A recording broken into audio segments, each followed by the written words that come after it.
En Ituri, plusieurs partenaires privés se mobilisent autour du gouverneur Luboya Nkashomajoni pour matérialiser la vision du chef de l'État Félix Antoine Tshisekedi Tshilombo, celle de peuple d'abord. En territoire de Djougou et Mahagi, si la RN27, l'entreprise Maïcha Niamungu est à pied d'œuvre pour la remise en état de cet axe routier poumon économique de l'Ituri. Bunia, chef-lieu de la province de l'Ituri, est un vaste chantier où 11 km de sa voirie est en cours d'asphaltage par l'entreprise Africas. À cela s'ajoutent 8 autres kilomètres et la modernisation de l'aéroport national de Bunia par l'entreprise Mogabaon.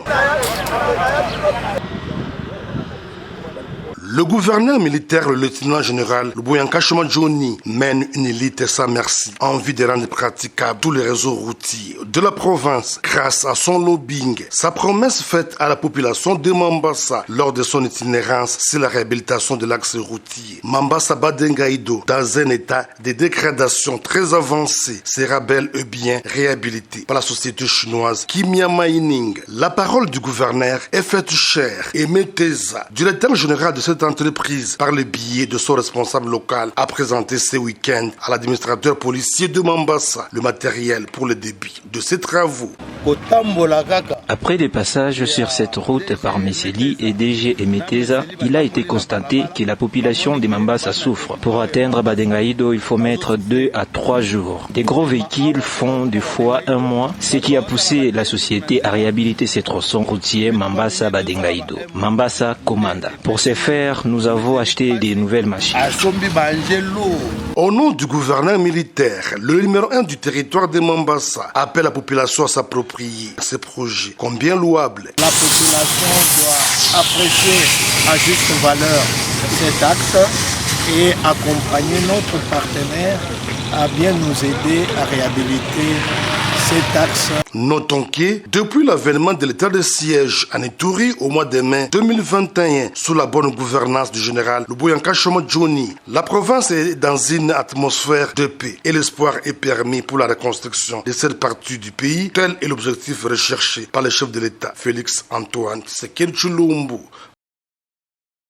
En Ituri, où les membres de groupes armés sont souvent recrutés parmi les jeunes désœuvrés, l'administration militaire s'investit à fond dans l'encadrement de la jeunesse pour éviter qu'elle constitue une bombe à retardement. Voilà ce qui justifie la construction de la maison d'hébergement des enfants à la police des frontières en ville de Bunia. Une œuvre de l'association de femmes au cœur du développement et de la paix, inaugurée le samedi 6 août 2022. Christelle Alema, coordonnatrice nationale de cette ASBL, qui encadre plus de 70 enfants, plaide pour l'accompagnement de tous. Si nous pouvons au moins changer la vie de la moitié ou un tiers de ces enfants, c'est vraiment quelque chose de fantastique parce que c'est les dangers qui encourent.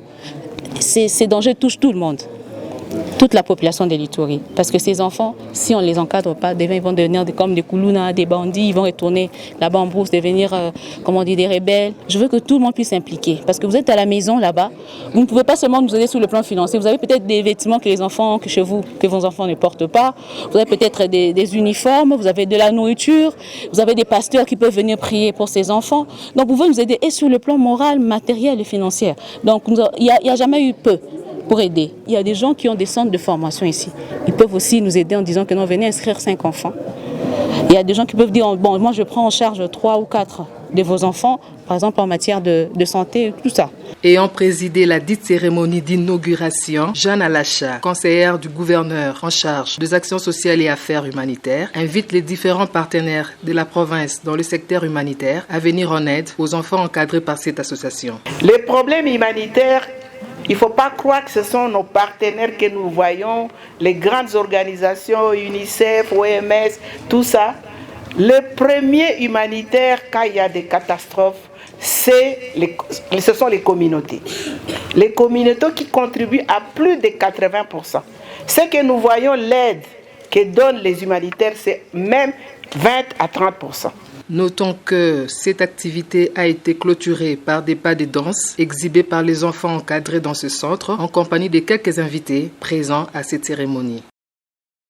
Lors de son séjour à Kasenyi, au bord du lac Albert, à plus ou moins 55 km à l'est de Bunia, la Miss Indépendance RDC Karine Roussoké a assisté plus de 2000 ménages hébergés dans un site déplacé avec de vivres et non-vivres grâce à l'appui de l'administration militaire de l'Ituri. Un motif de satisfaction pour le bénéficiaire.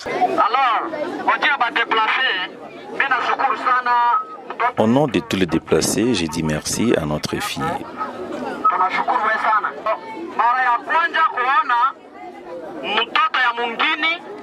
Car c'est pour la première fois qu'on voit un enfant du milieu venir nous assister ici dans le site de Kasenyi. Ça fait 4 ans qu'on est là sans aide, mais elle a songé à nous avec le peu qu'elle a. Que Dieu la bénisse énormément pour ses gestes.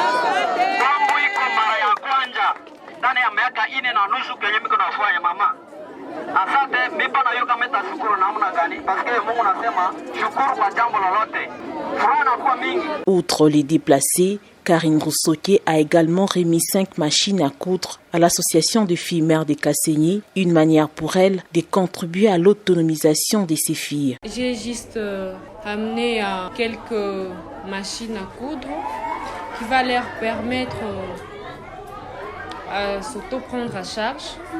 Elles doivent devenir des femmes indépendantes. Elles n'ont pas de mari. Elles ont des affaires. Elles ont des charges. Alors pour moi, ce qui était d'abord important, c'est de trouver un moyen de les occuper.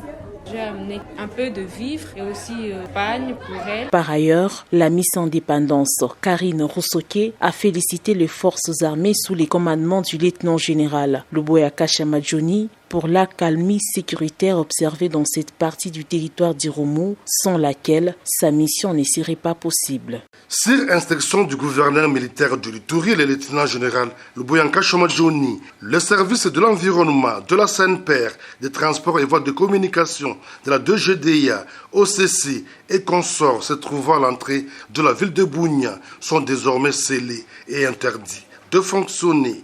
Leurs portes ont été cadenassées par une équipe de l'auditorat supérieur militaire ce jeudi 4 août, en présence de membres de la FEC et les transporteurs.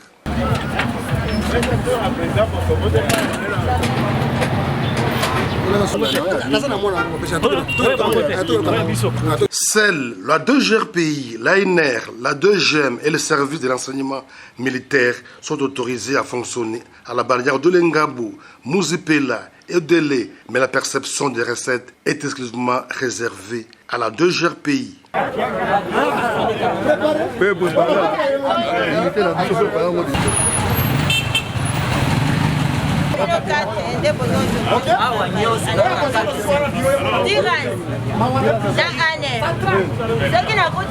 Le président intérimaire de la FEC en Ituri, Daniel Mugisa, salue cette action. Si nous sommes y arrivés avec des militaires, c'est-à-dire que le gouverneur a écouté la plaidoirie des commerçants, il y avait beaucoup de menaces et vous-même vous avez constaté, on a surpris dans d'autres services qu'il y a plus de 100 000 francs congolais dans le petit matin. À travers le scellage de ces services, le gouverneur militaire de l'Ituri, le lieutenant-général Luboya Kashamadjoni, veut maximiser les recettes de la province et lutter contre la tracasserie. Ceci pour le bien-être des fils et filles de l'Ituri. Le lieutenant-général Luboya Kashamadjoni, gouverneur militaire et commandant des opérations en Ituri, a, au cours d'une parade mixte tenue le jeudi 28 juillet, réarmé moralement les éléments de la 31e brigade de défense principale de forces armées basée à Mambasa.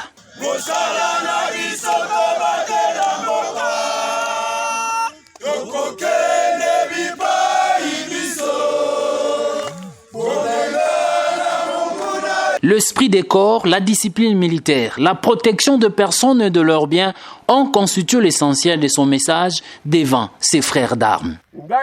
Commandant des opérations, Bopesa Sonité, Bopesa chef d'état-major général Sonité, Bopesa ministre de la Défense Sonité, Bopesa commandant suprême Sonité. Oyo basoda ya mabe, il faut se corriger. Kobima awa, bozo kende awa na nzela ote, te, botika yango. Poursuivant son adresse, le commandant des opérations a reconnu les hauts faits d'armes de la 31e brigade de défense principale lors des opérations militaires menées à Goma et à Ituri, précisément dans les territoires de Djougou et Irumu. 31e brigade, c'est la seule brigade oyo bazo prélever. Ba prélever awa, ba kei nango kuna. Ba prélever awa, ba kei nango kuna. Pona nini? Parce que tango bozalaki awa, mobulu ezalaki makasi. Mobulu ezalaki makasi na Mambasa awa. Mobulu ezalaki makasi ti kuna na bakote ya ba park. Mais 31e brigade esali nini? Esali musala pe leloyo. Peu avant, le gouverneur militaire, le lieutenant-général Luboya Kanshamadjoni, a présenté son équipe aux jeunes soldats, question de booster leur endurance et l'esprit des sacrifices, gage du succès au sein des forces armées de la République démocratique du Congo. Général Bokolomba, Aza adjoint à général Nyembo, général Banza, Aza Mutuya, G, garde républicaine. Yende commandant ya task force général Kitenge bazami balé na général Massi yaza adjoint bakor ya ba garde parc awa yende adjoint na bango commissaire provincial adjoint ya police ceux qui nazo sala mouvement il faut kaka soit commissaire provincial soit adjoint à Nangai colonel Ngabizeme aza mutu ya 11e brigade commando lieutenant Jules Ngongo azo sala musala kitoko de bayebi ye bitumba oyo tozo sala ezalaka pe na côté ya communication yende chef ya communication a changer image na biso ya armée bomoni jeunesse makambo ekoki kosala na armée na biso. Donc vous même les sous-officiers oyo bozana mayele mingi soki concours ye bokota la concours wana bokota la concours bokende bozala lokola Jules Ngongo batu babanda kolinga bino pona musala o bozo sala. Il s'y est dénoté durant son séjour en territoire de Mambasa. Les gouverneurs militaires, le lieutenant-général Luboya a parcouru plus ou moins 1000 km en véhicule la journée tout comme la nuit, contournant plusieurs obstacles.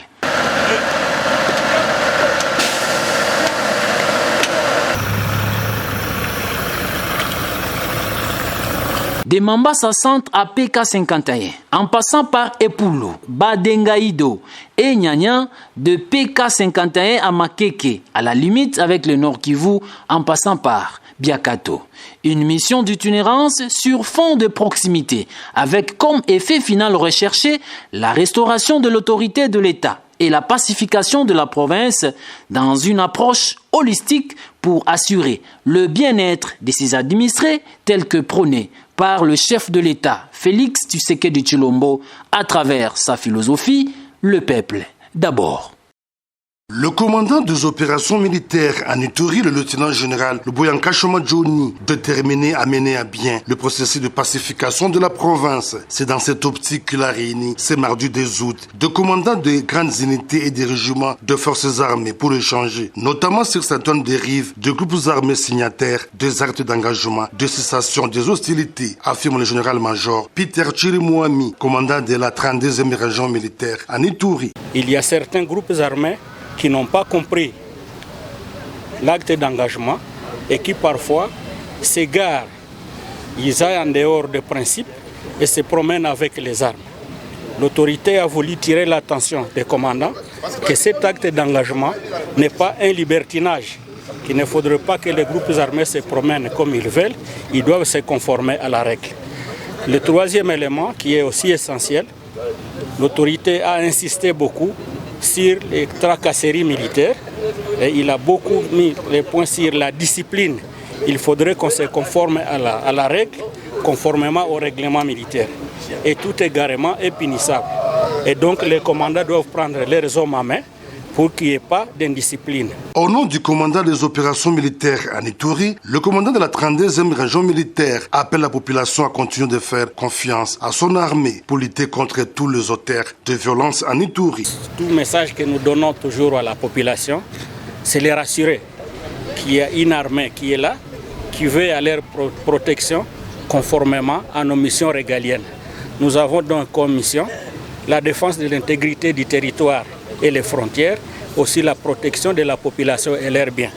Et donc, le commandant des opérations a mis à notre disposition tous les moyens nécessaires pour protéger notre population et sécuriser nos frontières. Par ailleurs, il convient de signaler que le gouverneur militaire de l'Ituri a donné des instructions claires à ses commandants de grandes unités et de régiments pour mettre fin à la tracasserie de la population sur certains axes routiers, mais aussi s'approprier les programmes de DRCS s'inscrivant dans la vision du chef de l'État congolais, Félix Antoine Tshisekedi Tshilombo, celle de pacifier l'Est de la RDC. Le caucus des parlementaires de l'Ituri salue les différents projets visant à doter la province de l'Ituri des infrastructures à la hauteur de ses richesses, de projets implémentés par le chef de l'État Félix Antoine Tshisekedi Tshilombo. Il s'agit, entre autres, de l'agrandissement de la piste de l'aéroport national de Murongo et de l'asphaltage de 8 km de la voirie urbaine exécutée par l'entreprise Mogabaon, ainsi que les travaux de construction de l'université de Bunia,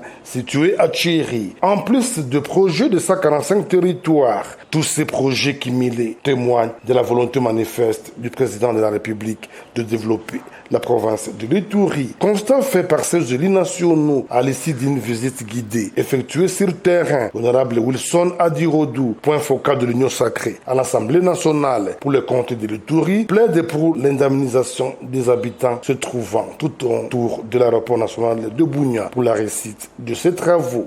D'abord, nous remercions le président de la République de cette volonté politique manifestée à l'endroit de la population de l'Ituri. Les problèmes que nous avons rencontrés sur le terrain, effectivement, comme partout ailleurs, nous avons constaté qu'une partie du terrain où on va prolonger la piste est occupée par la population. Nous avons consulté la population est d'accord pour quitter le milieu.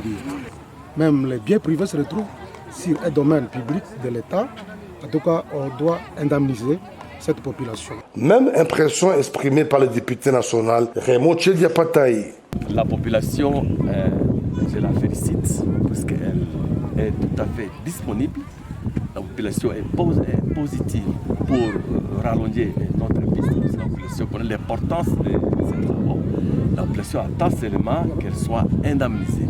Et là, nous appelons cette population à la patience et que nous, à notre niveau, nous, en tant que les élus, les représentants, nous nous battons pour que les droits, n'est-ce pas, soient rétablis. Depuis l'avènement de l'administration militaire en Ituri, plusieurs actions de développement sont à mettre dans l'actif du gouverneur Luboya Nkashama-Djoni, à savoir la construction des bâtiments administratifs du territoire d'Irumu, les bâtiments du gouvernorat, la réhabilitation de l'axe routier, Bunya-Mahagi, Bunya-Kasseni, Bunya-Komanda, ainsi que Mambasa Makeki et bien d'autres, une façon de restaurer l'autorité de l'État.